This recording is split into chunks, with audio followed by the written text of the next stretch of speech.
Hey everybody, I'm Gavin Verhey from Wizards of the Coast, and welcome to another episode of Good Morning Magic. You know, it's so great to have you here. There's a lot of things going on out there in the world, and I really appreciate you taking the time to spend it here with me. It really means a lot, so thank you so much for being here today.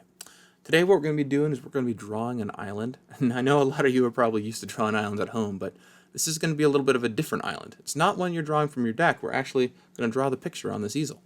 So I'm going to show all the colors you're going to need for today on the screen down below, so that should let you know all the different wonderful little shapes and colors you should go buy from your local store.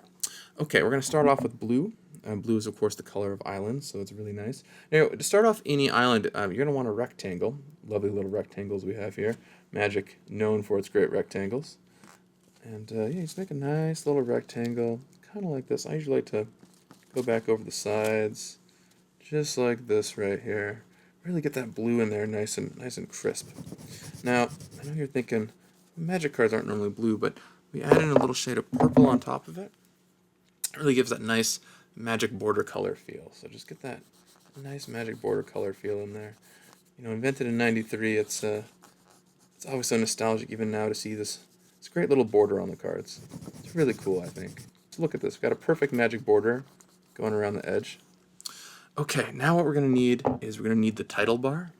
So the title bar comes in at the top, and I don't know. I think today we're going to use let's use this green right here. So we're just gonna make this nice little title bar, nice little title bar here, straight across, as straight as can be. Not a problem in the world. You can just go over that a couple times. You don't need a lot of movement to really make it happen. And now, then you're gonna want to take a color. You pick your favorite. I'm gonna go back to this nice happy little purple right here and just draw in island.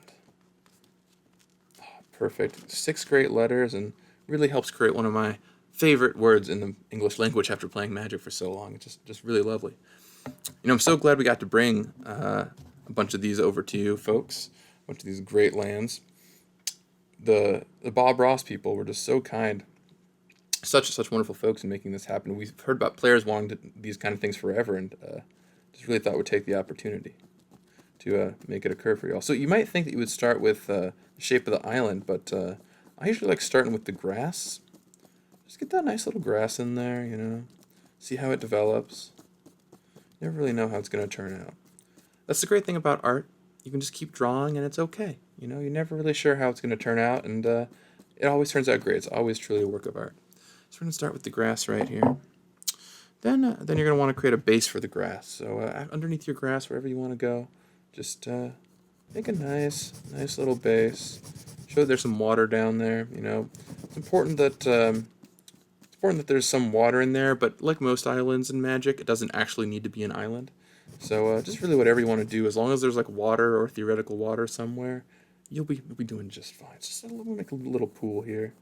Nice little pool. Maybe this is on Lorwyn somewhere, you know, a nice little Lorwyn piece. Oh, it's looking great.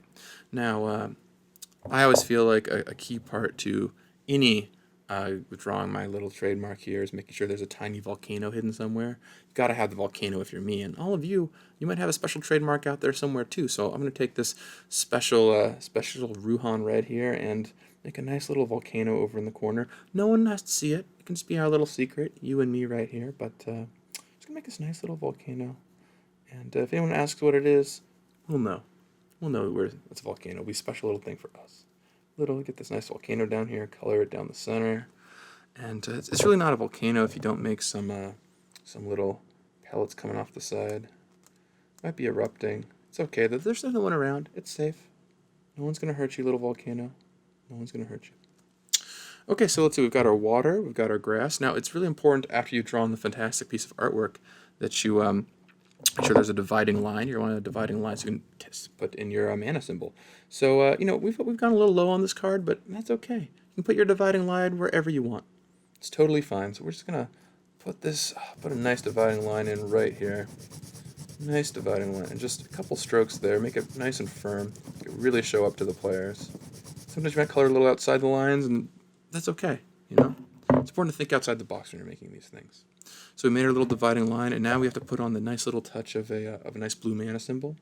So Just, it looks like a teardrop, not that we're crying at all. We're perfectly happy people. Let's make this nice little teardrop here. Nice little teardrop. Looks a little like a potato. Now I'm getting hungry. We all have potatoes for dinner. What do you all think? You like potatoes? Okay, let's put this in here. And let's see, does this need anything else? No, I think maybe just needs just a tiny bit of this. And yeah, there we go. As you can see that was the final step. Just do that last little bit and you too will have a perfect island. Now, what you're seeing here too is if you want a copy of this gorgeous island at home, you can get it for yourself on Arena, Magic the Gathering Arena, by entering in this code right here. So go get it and make all your decks look as pretty as this wonderful little drawing we put up. And if you want a bona fide paper version of one of these for your favorite deck or your favorite wall or your favorite wall deck, you can go find it right now on the Secretversary Superdrop website. Well, thank you so much for joining us here today, and I just really hope you had a good experience and that you come back again soon and we can spend some more time together. I'll talk with you all again next week. And in the meantime, may you always find the joy of magic. You got this. But amongst all those cut mechanics, there's one mechanic that got closer than any other. And that mechanic is Advocate. Since this was a format all about commanders, it made a lot of sense to make a mechanic where commanders mattered. Advocate began as an ability word, kind of like Landfall. And what it meant is that whenever your